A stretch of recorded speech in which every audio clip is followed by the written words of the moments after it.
Hey, you guys, we just found out again, another rate cut from the Fed, this time an emergency rate cut, 0.5%. How's that going to affect you?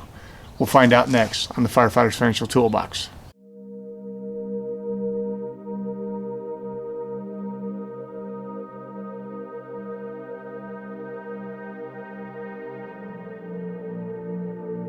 Hey guys, if you're new to the channel and you haven't already subscribed, we're getting a lot of views, but we're not getting the subscribers we need. Take a second, hit that subscribe button, ring the bell. You get notified every time I make a video. It doesn't cost anything, it's simple, and you get some good information. In case you haven't already heard, the Fed cut the interest rate on the federal funds rate again, and he cut it substantially. He cut it 0.5%. A 0.5%, you guys, dropping the rate down between 1 and 1.25%. What's that going to mean for us? First of all, let's take a look and see what he has to say.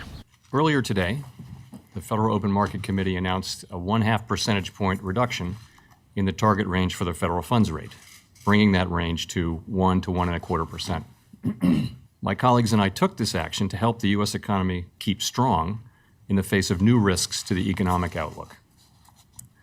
The fundamentals of the U.S. economy remain strong. The unemployment rate has been near half-century lows for well more than a year. The pace of job gains has been solid, and wages have been rising. These strong labor market conditions have underpinned solid household spending, which has been the key driver of economic growth over the past year. At the time of our FOMC meeting in January, prospects for continued economic growth remained favorable, and we judged that monetary policy was well positioned to support that outlook. Since then, the spread of the coronavirus has brought new challenges and risks. The virus has afflicted many communities around the world, and our thoughts and prayers go out to those who've been harmed. The outbreak has also disrupted economic activity in many countries and has prompted significant movements in financial markets. The virus and the measures that are being taken to contain it will surely weigh on economic activity, both here and abroad, for some time. We are beginning to see the effects on the tourism and travel industries, and we are hearing concerns from industries that rely on global supply chains. So once again, the coronavirus is causing more havoc with us. But this drop in the interest rate, is it going to help the stock market? I don't know. It didn't initially. It seems to be bouncing back a little bit now. I think, as I said, we're going to be in for more volatility.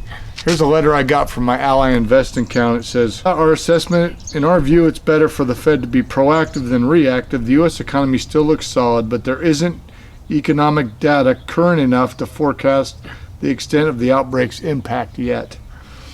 While the move is surprising given the lack of data, it shows policymakers are monitoring closely the situation and are ready to act. A key concern with this move is that the Fed now has less ammunition to use to fight if we do actually have a recession. What should you do? What should we do? We believe the economic impact of the coronavirus will be transitory, but for now, volatility will definitely persist. And economic growth in the second quarter is likely to be hit the hardest.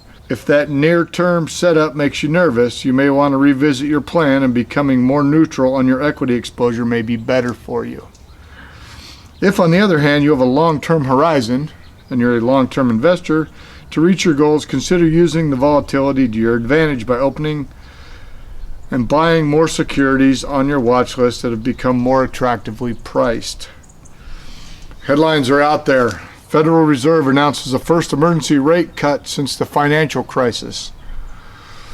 Fed makes emergency rate cut, but markets continue tumbling. Reductions in average online savings account rates usually follow close on the heels of a Fed rate cut within a month or two. As for brick and mortar banks, they also see small drops, but because their interest rates are so low, it doesn't really impact them as much. But you guys, if you have online savings, be prepared for that to drop yet again. We went from over 2% to now we're almost down to 1.2%. We're almost a whole percentage lost. It's significant. And it's making cash pretty much worthless to you other than keeping for an emergency savings. It's discouraging, I understand, but keep your head up. Remember, they're trying to make the best of this, If you're a long-term investor, it's just a hiccup. These things happen. We're going to see more volatility. There's going to be up days. There's going to be down days. It's going to happen more often.